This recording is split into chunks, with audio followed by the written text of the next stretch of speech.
నెరవేరుస్తామని MLA Ganta Srinivasarao అన్నారు. TDP హయాంలో నిర్మించిన టిట్కో ఇళ్లను కూటమి ప్రభుత్వం త్వరలోనే లబ్ధిదారులకు అందిస్తుందని తెలిపారు.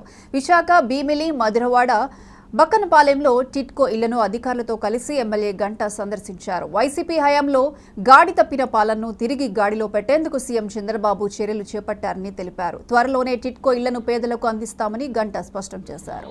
అందులో ఈ హౌసింగ్ అనేది టాప్ ప్రయారిటీ గత ప్రభుత్వం పెట్టుకోవడం, పెద్ద ఎత్తున లక్షలాది ఇళ్ళు, దాదాపు 3.5 లక్షల ఇళ్ళు ఈ టిట్కో కింద ఒక యుద్ధ ప్రాతిపదికన ఆ రోజు స్టార్ట్ చేయటం, దాని దురదృష్టం కొద్దీ వచ్చి నెక్స్ట్ ప్రభుత్వం కంటిన్యూషన్ చేయకుండా వాటి నిరుపయోగం చేసింది.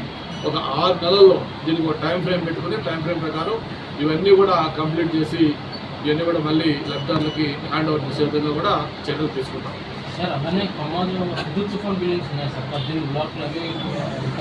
చెప్పాను కదా,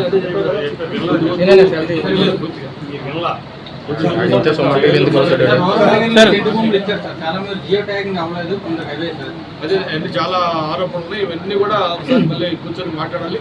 ఇది ఎందుకంటే ఇది కందిరికి తొట్టులాగా తయారైపోయింది. దీన్ని కదిలిస్తే ఎట్లా వచ్చిందంటే ఆల్రెడీ ఏదో ఒక పేరు పెట్టి అలకేట్ చేసుకున్నారు.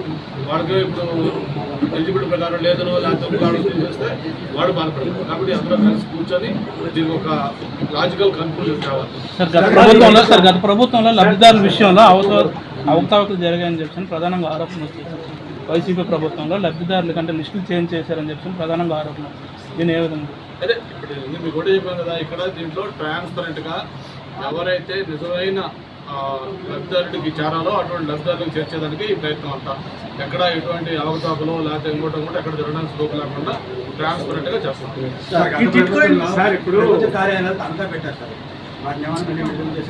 మరి అది మొత్తం ఇక్కడ ఒకసారి కాదు, స్టేట్ వైడ్గా ప్రభుత్వ కార్యాలయం తనఖా పెట్టడమే కాదు, మొత్తం 13 లక్షల కోట్ల రూపాయలు అప్పు చేసింది.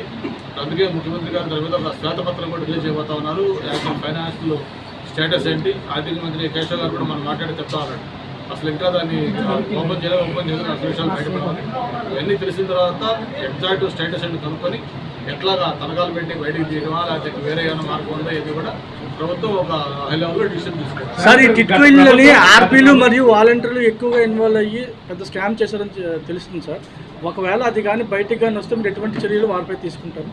దానికి ఎవరు బాధ్యులైతే వాళ్ళ చర్యలు తీసుకుంటాం. ఏమందంటే అక్కడ ఆర్పీలా, వాలంటీర్లా, లేకపోతే ఇంకా వేరే పార్టీ నాయకుల, డిపార్ట్మెంటా, లేకపోతే ఎవరైతే ఎవరు బాధ్యత వాళ్ళకి యాక్షన్ తీసుకుంటాం. తప్పు చేసుకోవడం అంటే ఎటువంటి చర్యలు తీసుకుంటారు? దానికి చేసే తప్పులు బట్టి దానికి ఏ చర్య తీసుకోవాలో చట్టపరంగా చర్యలు తీసుకుంటాం. అధికారులకు ఉద్యోగాలు పోతాయి, లేదు నాయకులకు అరెస్టులు చేయాల్సి వస్తుంది.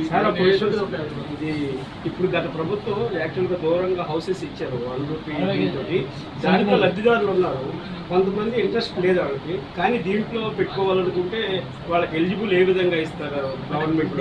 వాళ్ళు ఇక్కడ పెట్టుకోవాలన్నా కూడా ఇవి houses, number of houses limited మొత్తం ఉందే. మనకి 3,300 ఉన్నాయి.